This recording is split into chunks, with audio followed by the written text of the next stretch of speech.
alguém nos ofende, como reagimos? E quando somos nós a falhar e, mesmo sem intenção, machucamos alguém, o que fazer? O programa de hoje vai nos mostrar um caminho para bem longe do orgulho e do egoísmo, como lidar com a culpa e o perdão. É curioso percebermos na história do cristianismo o encontro de Jesus com Simão Pedro, quando este lhe pergunta sobre o perdão, quantas vezes deveria perdoar aqueles que tivessem lhe ofendido. E Jesus sai com uma resposta clarificadora, porque ele reformula a pergunta respondendo, quando diz: não te digo, Simão Pedro, que até 7 vezes, mas até 70 vezes 7 vezes. E configura, portanto, uma perspectiva de abrangência para o perdão que nos suscita a analisar à luz da psicologia dos nossos dias e com esse olhar que a psicologia espírita nos favorece a entender o perdão numa dinâmica de profundidade imensa e em nuances até então não entrevistas. É que quando ele responde nessa perspectiva infindável de vezes, 70 vezes 7, ele não estava querendo configurar exatamente 490, esse número matemático, para uma vida.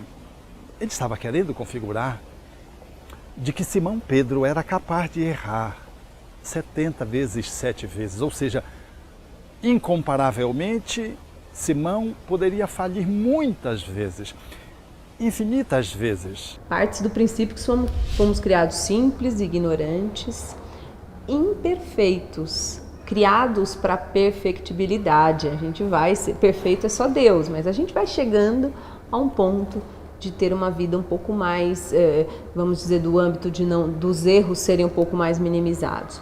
Mas quando a gente erra, qual de nós não erra? Qual de nós pode atirar uma pedra no outro e dizer, olha, esse é culpado? Qual de nós pode se vestir, né, com uma toga de juiz e condenar? Se ninguém pode nos condenar, por que será que a gente vai ficar envolvido naquela coisa que vai e volta, aquele sentimento que não nos abandona, que a gente revive a cada momento daquilo que nós não falamos, ou daquilo que nós falamos, ou daquilo que nós fizemos ou não fizemos? Não leva a gente a nada. O sentimento de culpa é uma assimilação interna que alia muitas vezes o remorso por equívocos praticados ou a lembrança desagradável de uma omissão. Então a culpa surge por aquilo que fazemos, não fazemos bem, nos equivocamos, ou também surge por aquilo que deixamos de fazer. Aí instala-se muitas vezes o processo de culpa. Todavia, a culpa ela é travadora das possibilidades humanas. Sentir culpa e assimilar esse sentimento muitas vezes paralisa a vontade da criatura que se fixa no motivo da tristeza, do remorso ou do arrependimento ou mesmo da omissão. O que significa dizer que o ato de errar, ele pode se expressar em 2 níveis. Ao erro comum, cotidiano, e àquele que toma uma dimensão abrangente. Há um arranhão e pode haver um golpe. Talvez Simão estivesse perguntando acerca do golpe e Jesus responde acerca também dos arranhões.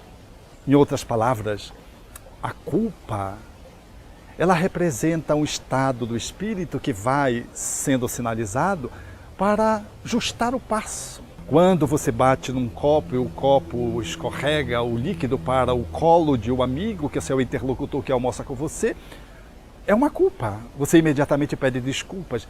Esse fenômeno se repete inúmeras vezes, infindáveis vezes, 70 vezes, 7 vezes. Significando que nós precisamos estar todos os dias ajustando o barco que caminha no leito do rio, procurando colocá-lo no canal, e aonde permite a fluência do amor, aonde favorece que a embarcação flua com mais elegância e com maior velocidade. Quando você se afasta do canal, o barco pode começar a diminuir essa velocidade e começar a sentir os bancos de areia. É a culpa, essa culpa normal do cotidiano, essas infinitas culpas que nós precisamos todos os dias estar nos ajustando Mas se o barco se afasta no leito do rio para a margem, ele encalha. E ao encalhar, vem a culpa tóxica. A culpa tóxica, ela é falta de amor a si mesmo. O amor a si mesmo não tem nada a ver com egoísmo, é outra coisa. Amar-se, segundo Joana de Ângeles, é respeitar-se, é ensejar-se às conquistas superiores da vida. Então, o amor a si mesmo é, no fundo, o alinhamento com aquela definição do espírita. Conhece o espírita pelos esforços que ele faz em dominar suas más tendências e melhoria. Então, quem faz isso não vai para a culpa tóxica. O erro faz parte do nosso aprendizado, vai ocorrer. Se nós erramos, devemos corrigir, seguir adiante e já estaremos com mais experiência. Logo, ter culpa, nesse sentido mais genérico, equivale a dizer ajuste, venha para o canal. Mas quando você se agarra na culpa e gera sofrimento, aí é remorso. Quando você se fixa no processo de culpabilidade, aí o processo se transforma numa patologia. É extremamente doloroso. Do mesmo jeito a mágoa. Quando crianças, se alguém fala mais ríspido ou nos sentimos magoados. Então a mágoa é como uma ferida que nós temos. E quando crescemos, se alguém fala de uma determinada maneira ou atinge algum ponto susceptível, sensível, vulnerável, a mágoa é uma das manifestações. Tem pessoas que ficam com raiva, outros atacam, outros se fecham, outros se deprimem.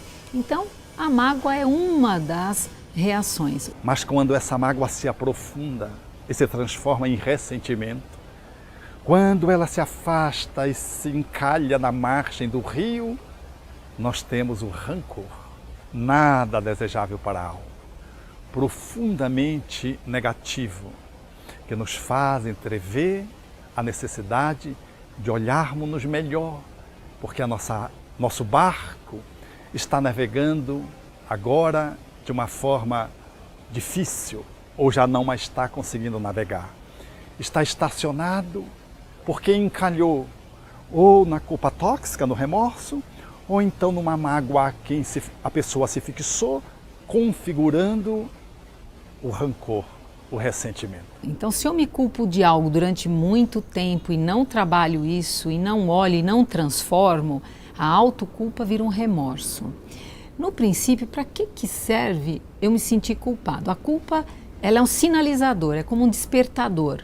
Ela diz que eu violentei, eu transgredi algum valor meu, então eu me sinto culpado. Esse é o primeiro momento. Agora, se eu fico na culpa e no remorso, imagina uma areia movediça. Eu vou me afundando emocionalmente e isso não ajuda na transformação, nem na autotransformação e nem na possibilidade de transformar aquilo que eu me sinto culpado. De repente, eu ofendi alguém, eu magoei você, por exemplo, né?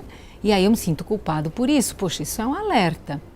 É sinal que eu valorizo a nossa amizade. Se eu fico no remorso, eu não transformo, eu não te procuro, eu não falo, olha, eu me senti culpada com aquela minha atitude. Então a culpa serve para isso. Portanto, quando Jesus propõe a Simão Pedro esse olhar indimensional, ele fala de que todos os dias nós podemos nos magoar, podemos nos sentir culpados. E é natural que, em sentindo, revejamos, reavaliemos o nosso comportamento e voltemos para o prumo, sem que isso se constitua num drama, sem que isso se constitua em pecado, sem que isso se constitua num mal. É apenas a alma que está aprendendo mediante ensaios. Os erros fazem parte do nosso processo de aprendizagem. Por isso, Jesus propõe na sua oração dominical, quando fala do Pai Nosso, a necessidade de perdoarmos aqueles que estão caminhando conosco para que o Pai nos perdoe também. Colocou dentro da oração dominical. Porque o perdão, ele é uma demanda do cotidiano, como é o pão nosso. Do mesmo jeito que precisamos do alimento para manter o corpo, do oxigênio para oxigenar as nossas células, nós precisamos de perdoar, amar mais, amar além dos nossos ensaios aprendizados, nossos ensaios erro e acerto. Quando nós fazemos isso, nós estamos nos alimentando de amor e estamos crescendo espiritualmente. Precisamos do pão que alimenta o corpo e do perdão todos os dias para que as nossas oportunidades se revistam de novos aprendizados para que o nosso espírito avance evolutivamente na conquista dos seus valores intelectos morais. Não saia daí, o Transição volta já!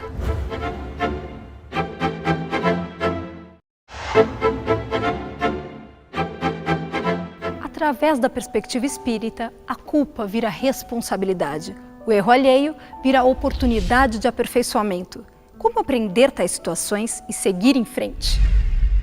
A fixação na culpa ou na mágoa, transformando-as em processos intoxicantes para a alma, ensejam uma disfuncionalidade no ser.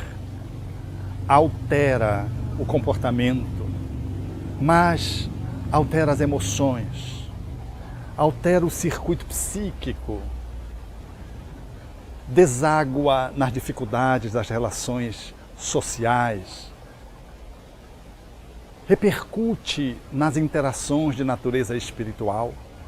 O remorso, tanto quanto o rancor, ele nos afeta o ser tão profundamente que talvez seja uma das chagas mais cruentas que a humanidade experimenta como resultados do orgulho e do egoísmo, que são as matrizes dos processos que nos impedem de fazer o caminho do perdão.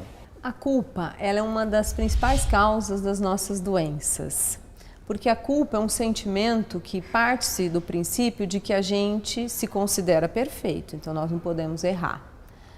Mas a gente não é perfeito, nós vivemos num mundo de expiação e provas, onde todos os seres são imperfeitos, estão se autoeducando, se autoaprimorando-se a cada dia. Nós erramos porque não sabemos. Então, quando nós usamos a palavra culpa, essa é uma palavra pela qual nós designamos os erros humanos, de forma que quando nós citamos aquela pessoa teve culpa nisso, ela é culpada, o que nós precisamos entender é que nós nos enganamos, nos desviamos exatamente porque não sabemos, não conhecemos tudo ainda. Quando superarmos essas dificuldades ou imperfeições ou necessidades, nós passaremos a estágios maiores e melhores. Então a culpa merece o auto-perdão, porque amar a nós mesmos é saúde do corpo, da mente, do espírito, das emoções. Amar a nós mesmos implica em fortalecer em nós as barreiras contra esses sentimentos de achar que eu deveria ter feito de outra forma. Na medida que isso prolonga demais, esse sentimento de culpa, que ele não é colocado em ação para o bem, o que pode acontecer é a pessoa desenvolver sentimentos de depressão e, como consequência, prejudicar a saúde por falta de cuidados próprios. Nós encontramos inúmeras pessoas que, vitimadas pelo remorso, alteram de tal ordem a sua estrutura de vida que entram em processos depressivos graves, que experimentam transtornos psiquiátricos variados. Esse processo gera uma paralisação na caminhada do indivíduo. É diferente do arrependimento. Quando a pessoa errou, ela se arrepende e do arrependimento ela parte para um trabalho de reparação. No remorso, o indivíduo ele para no tempo, ele fica em cima de uma autocondenação. E essa autocondenação, ela grava no psiquismo um verdadeiro estado de fixação mental. A pessoa desencarna, vai para outras encarnações, e nessas outras encarnações, ela vai somatizar esses estados de culpa, que são verdadeiros estados tóxicos, pelo remorso da encarnação anterior. O indivíduo não lembra dos fatos, mas não esquece da emoção dos fatos. O que nós apagamos das vidas anteriores são os fatos cronológicos, mas as emoções nós nunca apagamos. De fato, o indivíduo ele nasce com um sentimento de culpa não definido, que poderá se expressar numa desorganização mental. As culpas, quando são muito intensas e estão baseadas no remorso, elas são capazes de provocar uma quebra no psiquismo. A esquizofrenia, por definição, é essa cisão, é essa quebra que, e no momento do desenvolvimento psicoemocional, em determinado instante, vai se manifestar na forma dos sintomas psicóticos. Quase sempre são espíritos que em outras vidas cometeram delitos graves e não fizeram a reparação devidas e agora juntam um processo de remorso, a raiva intoxicante que sentiram naquela época e que moveu para cometer aquele delito. E porque não conseguiram diluir, reencarnam, trazem essas memórias muito desestruturantes e elas abrem-se para a vida presente, a céu aberto, deixando a pessoa como se fosse muitas numa só, sem ter uma linearidade egóica, caracterizando, portanto, uma alma que se fragmenta, que se desintegra entre o ego de hoje e acessando os egos lesados do passado. É importante que seja ela própria ou pessoas que estão próximas dela ajudarem, seja através de incentivo a frequentar um grupo religioso, para ela começar a despertar atenção para a possibilidade de fazer algo bom que compense o erro e assim tirar a pessoa desse pensamento vicioso, negativo da culpa. O Emmanuel fala que a gente só vai voltar no passado quando o fato do passado servir para que a gente tome novas resoluções para o futuro. Mas quando é aquela coisa estagnada, cristalizada numa culpa, por exemplo, nós merecemos o auto-perdão. Para que a gente possa perdoar o outro, primeiro a gente tem que perdoar a si mesmo. Porque como é que nós vamos fazer esse movimento? O movimento é de dentro para fora, não é o contrário. Não é? Então a culpa, ela é responsável por inúmeras das nossas doenças. Não é? O espírito que não consegue se libertar daquele erro. Tem pessoas que a gente vê na casa espírita, numa orientação, por exemplo, que estão há 20, 30 anos sofrendo por algo que aconteceu e revivendo aquilo como se aquilo tivesse acontecido naquele momento, não é? E a vida fica parada naquele momento. Então, liberte-se da culpa. Nenhum de nós pode condenar o outro, então não se condene. Viva amorosamente, ame a você mesmo. Jesus já diz, né? Ama a si mesmo para depois amar o outro. Por isso, é de bom tom que pensemos em toda a extensão das consequências, para que, em tempo, façamos o reitineramento do nosso comportamento, saindo da margem e voltando para o leito, a fim de que não fiquemos ancorados na margem por longo período e por várias vidas, bem como saindo da rotatória e retomando o caminho da vida, assumindo uma consonância da alma nos seus movimentos com as leis de amor.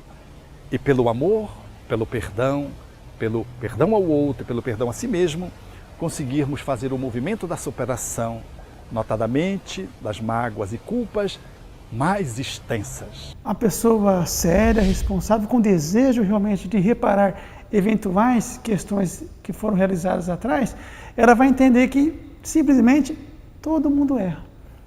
Aí que vem a questão do auto-perdão. Quem sabe se perdoar, inclusive, naturalmente, vai aprender a perdoar de uma forma muito tranquila as demais pessoas.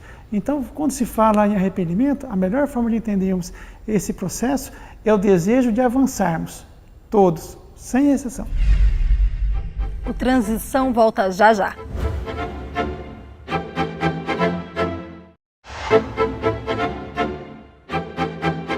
No segundo capítulo de O Livro dos Espíritos, Allan Kardec nos recomenda uma fórmula prática para o reequilíbrio após o erro cometido. Um conselho que permanece cada dia mais atual. Confira! Allan Kardec haveria com maestria de poder traçar um caminho para a humanidade que nos ajudasse a lidar melhor com essas arranhaduras ou com esses golpes da alma que nos afetam a existência às vezes por um momento ou pela vida inteira, que se chama remorso e rancores. quando ele propõe uma metodologia, evocando toda a tradição de Jesus para nos colocar de uma forma bem pragmática, bem objetiva e muito lúcida, como é próprio do Espiritismo, a possibilidade de nós restaurarmos na alma o caminho da autolibertação. Porque o auto-perdão também é um motivo, é uma situação de caridade, a caridade para conosco mesmo. Porque quem de nós poderá dizer que nunca errou ou que nunca vai errar? Errar é um processo humano. O equívoco é natural em criaturas que estão em aprendizado. Se me perguntarem assim, mas em todos os casos existe possibilidade de reajuste, de reparação? A resposta é absolutamente sim. É para isso que nós estamos fazendo as experiências fantásticas em um planeta chamado Terra e que realmente possibilita isso. Nós devemos aprender a fazer isso. Diz o codificador que há 3 passos que configuram esse trabalho do auto-perdão, que se coloca com a expiação, o arrependimento e o processo reparador. O arrependimento é dar-se conta, é poder perceber que eu me equivoquei, levemente ou gravemente. A expiação é o desconforto que eu sinto, é o sofrimento por ter muitas vezes pisado no pé do outro e que uma desculpa resolve, ou então porque eu atropelei alguém não me dando conta e ultrapassando uma preferencial. Precisando, portanto, fazer um esforço, um movimento importante que não se resolve em algumas horas. Essa dor que me acomete por ter cometido um ato consciente ou inconscientemente, ela me exige da alma muito esforço e o sofrimento já é parte desse processo curativo. É inevitável que, se seguindo ou concomitantemente ao arrependimento, venha esse estágio do processo expiatório, que traz para a alma, mediante o desconforto, a necessidade de que ela tem que refazer, dar o próximo passo, que ela tem que reparar o mal feito. E aí vem o terceiro passo, o da reparação. A reparação é a atitude do ser que vai e reconstrói e refaz. Então ela precisa, para se perdoar, primeiro, olhar para a situação e se apropriar, se responsabilizar pela sua parte naquela história, né? Então esse é o primeiro passo do auto-perdão, é olhar para a situação e ver, não, eu tive responsabilidade nisso. Porque se eu não acho que eu sou responsável por uma situação, a solução dessa situação eu também não sou. Então, eu assumindo que eu tenho participação, aí eu vou, sim, fazer um processo de auto-perdão. Ao invés de eu me agarrar e ficar lamentando o leite derramado, eu me movimento e vou coletar o leite, limpar, começar a fazer o movimento que eu preciso fazer para poder me sentir bem comigo mesmo. Nós erramos sempre. Há mesmo alguns psicopedagogos que dizem e alegam que nós aprendemos muito mais com os erros do que com os acertos da nossa vida. Ora, se isso é verdadeiro, como de fato parece ser, então nós estamos aprendendo a cada vez mais porque nós erramos, falamos ainda coisas que às vezes, por vezes, achamos que não deveríamos falar, mas não tem importância porque logo em seguida nós podemos reparar. O Espiritismo, portanto, ele não permite que nós nos fixemos na culpa e tratemos a culpa mais como fenômeno de autorresponsabilidade. Ou seja, errei, refaço. Se for um processo pequeno, é uma desculpa. Mas se for um processo mais abrangente, eu preciso fazer um caminho. Por isso, o perdão representa um caminho de autorrestauração que eu preciso fazer. Como a própria palavra diz, perdoar, doar inteiramente. Fechar um ciclo de superação para que eu possa sentir diante da minha própria consciência que eu estou livre. Porque se existe realmente uma grandeza no ato de pedir o perdão, maior ainda e mais nobre é perdoar.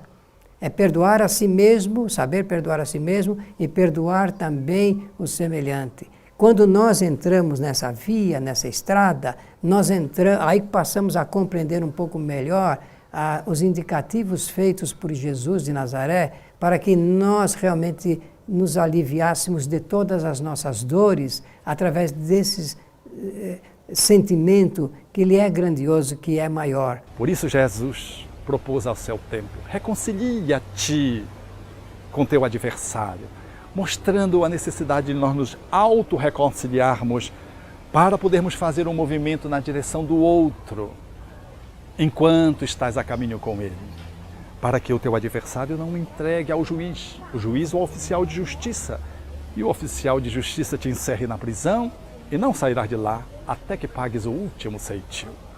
O olhar espiritista, considerando a reencarnação, fala-nos daqueles que, encaminhando numa vida, numa existência corpórea, não conseguindo perdoar, ao sairmos, somos entregues ao juiz, à consciência, que nos entrega aos oficiais de justiça, que são os benfeitores, que nos colocam num novo corpo, uma prisão, e lá não sairemos até que restauremos, reparemos até o último ceitil, ressarcir um equívoco que fazemos durante uma doença psiquiátrica. O autismo, que ao tempo em que é uma doença, ela já é o próprio tratamento. Num processo esquizofrênico, que às vezes culmina por toda uma existência a despeito de todo o aparato médico e que é em si mesma o caminho de volta que nós estamos fazendo. Ou quando recebemos no lar alguém que é o nosso inimigo do passado que lesamos, ou quando somos chamados a conviver com alguém que nos lesou perdoando, são processos reparadores que às vezes poderíamos ter feito numa outra existência, se em tempo, em se reconciliando consigo próprio, pudéssemos ganhar a paz interior, ir ao encontro do outro. Porque se o outro não quiser restaurar a paz e queira manter a violência, será uma escolha dele, mas nós já nos teremos libertado, porque teremos feito a nossa parte, a nossa cota de ação naquela encrenca em que nos envolvemos. E agora somos livres, seguindo os passos de Jesus, quando na cruz dizia: Pai, perdoa-lhes porque eles não sabem o que fazem, se desonerando de todo sentimento ruim, para logo em seguida ressurgir para os mesmos que traíram, negaram ou abandonaram, mostrando que o caminho é um caminho de libertação. Não esqueça de acessar www.transição.tv e compartilhar este e outras centenas de programas com seus amigos. Ficamos por aqui, eu te espero no próximo Transição. Tchau!